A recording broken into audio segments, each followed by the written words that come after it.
Assalamualaikum warahmatullahi wabarakatuh. Welcome back to my channel.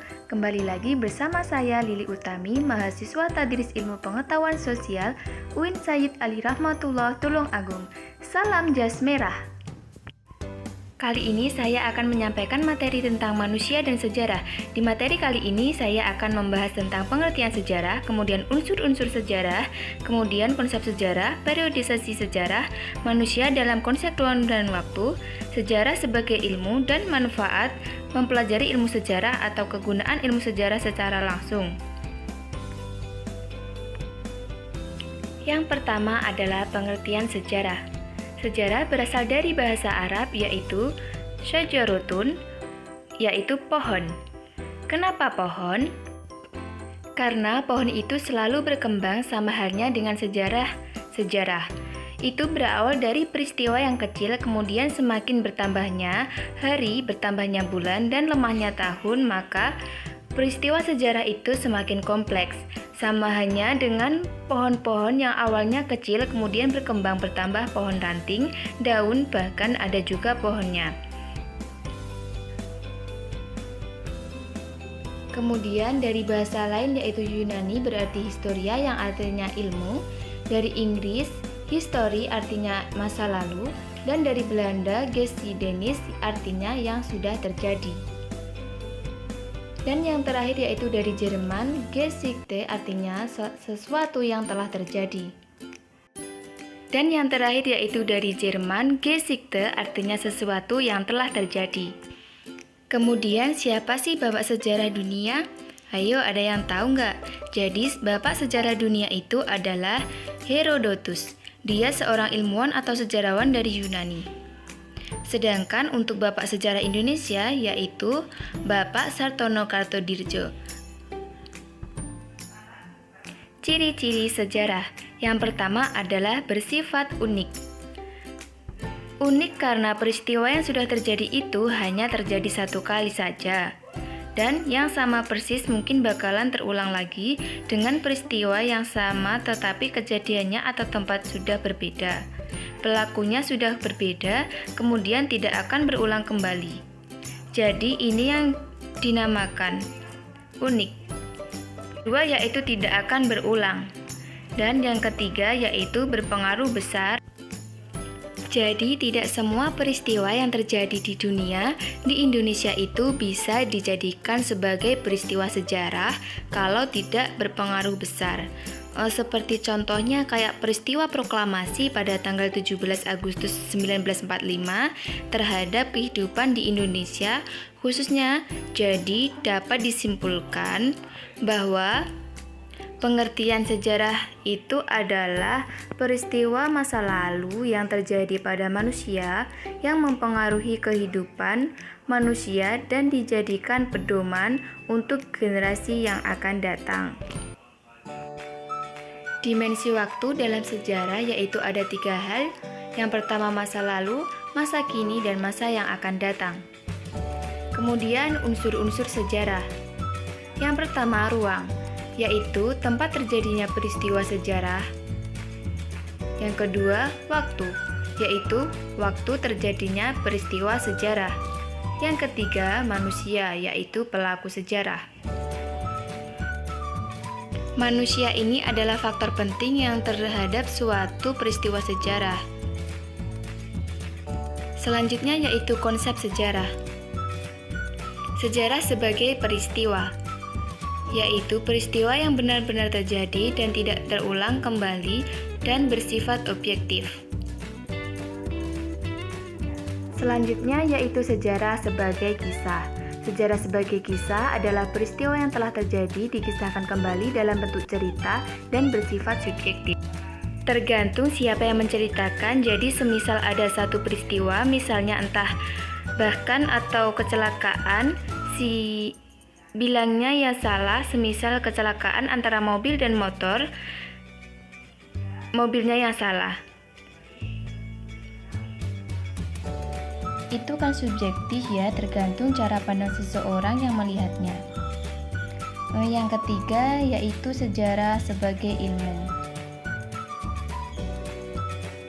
Sejarah sebagai ilmu yaitu sejarah harus memenuhi kriteria keilmuan dan disusun secara ilmiah. Secara tidak langsung bisa dikatakan sebagai ilmu kalau tidak memenuhi unsur-unsur ilmiah. Dan yang keempat adalah sejarah sebagai seni. Ini sejarah dihidupkan kembali berdasarkan intuisi imajinasi menggunakan gaya bahasa dan intuisi seperti novel, kemudian juga film. Selanjutnya yaitu cara berpikir sejarah.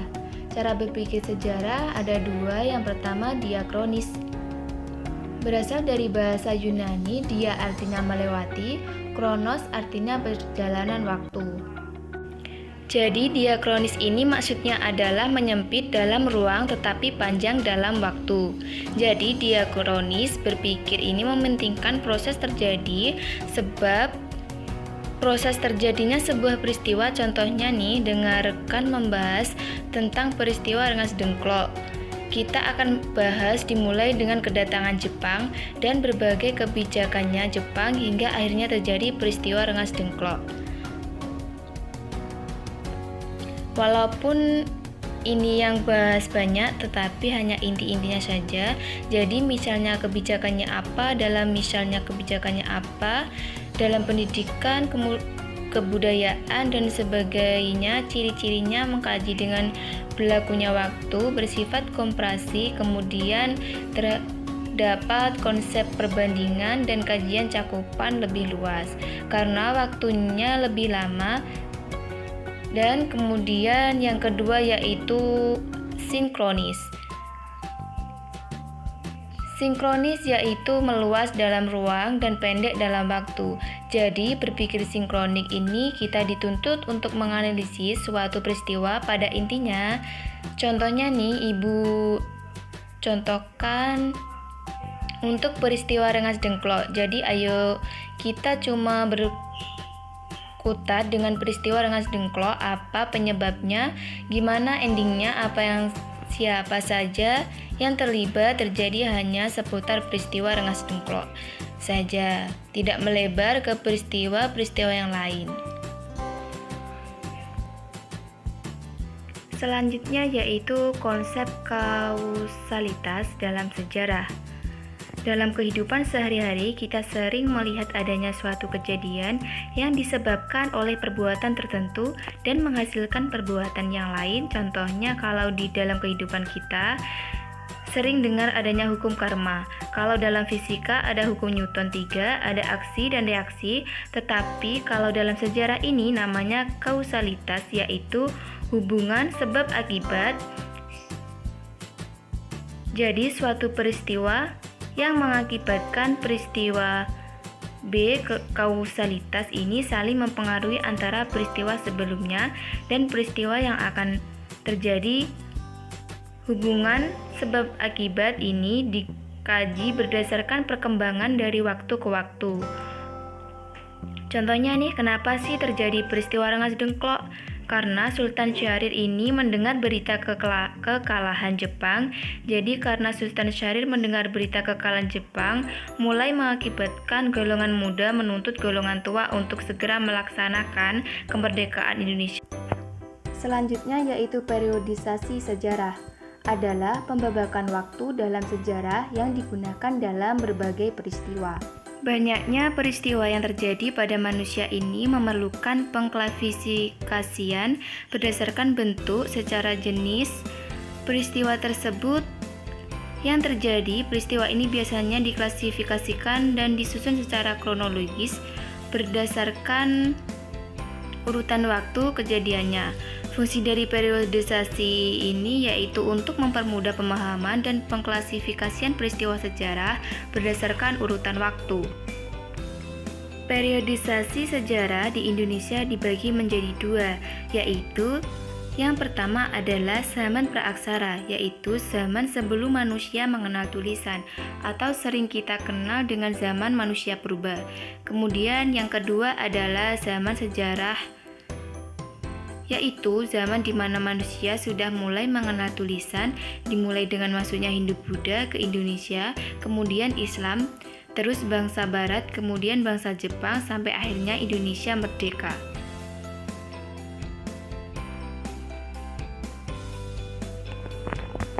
Yang selanjutnya yaitu manusia dalam konsep ruang dan waktu. Yang pertama yaitu perkembangan.